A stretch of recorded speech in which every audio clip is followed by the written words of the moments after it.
This is a good day for America. Our country has kept its commitment to see that justice is done. The world is safer. It is a better place because of the death of Osama bin Laden. That was the U.S. president speaking earlier on the death of the world's most wanted man. The operation to find Osama bin Laden began more than 10 years ago, and yesterday, Barack Obama gave the go-ahead. The mastermind behind the 9/11 attacks was reportedly shot in the head by U.S. Special Forces and then buried at sea. Now, the large compound bin Laden was found hiding in was in Abbottabad, an affluent area in Pakistan. Our next guest says it would have been impossible to hide there without Pakistani intelligence officials knowing. But does that mean then General Pervez Musharraf also knew? Azmi Haq is a former consultant and federal secretary to former Prime Minister Benazir Bhutto, and he joins us now in studio. Thank you for joining us. Tell us, what is that area like where bin Laden was found? Well, imagine it's what Oakville is to Toronto, almost like that. It is beautiful, it's scenic. It is the headquarters for the PMA Academy, which is the Uber military academy for officers in Kakul, which is right next door. And it is also the place from where a lot of military soldiers and officers are recruited. Let's not forget that the first martial law General Ayub Khan was also from Abbottabad, which is the capital of Hazara Division. So this is not a place which is like Tora Bora. This is a place where the elite go for their summer break and during the monsoons.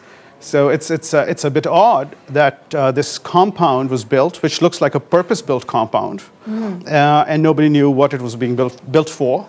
Secondly, which would need a lot of investigation and questioning in the coming days, is that how could someone live there for 5 years and go undetected in a place where everybody's business is everybody's business? So then you believe that the Pakistani government would have known that he's there and would have helped him stay there? I believe that someone you see, it's an onion with an onion situation. So someone somewhere should have known. It is a bit odd that this man who has a $25 million bounty on his head goes unnoticed for 5 years living there. What do you think about this being an American mission on its own and the Pakistani government not being involved? Puts the Pakistani democratic government in a little bit of a tight spot, for sure. Because if they say that they had nothing to do with it, then it means that the government doesn't even know. A foreign army comes in, invades the land, does what it has to do, and leaves. And if they say they were part of this operation, then again it raises a few questions about who led the operation. Was the go-ahead given by the Pakistanis? How is the right-wing section of the Pakistani polity, which has grown in size and in its influence, is going to view this? Based on your experience, what do you think unfolded? Do you think that the Pakistani government knew that this mission was going to take place? For the sake of Pakistan, for the sake of Pakistan's nascent democracy, I hope and I believe that they did not know of it. That someone or some system within the system did not know of it is a little bit hard to believe.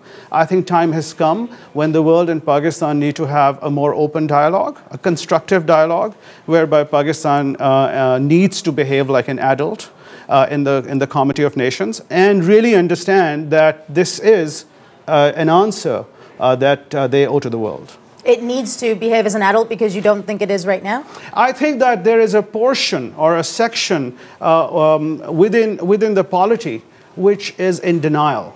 You see, the days of jihad are over, and that's very important to understand. All right. Well, thank you for joining us, Azmi Haq.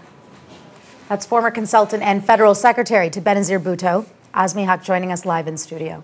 Thank you.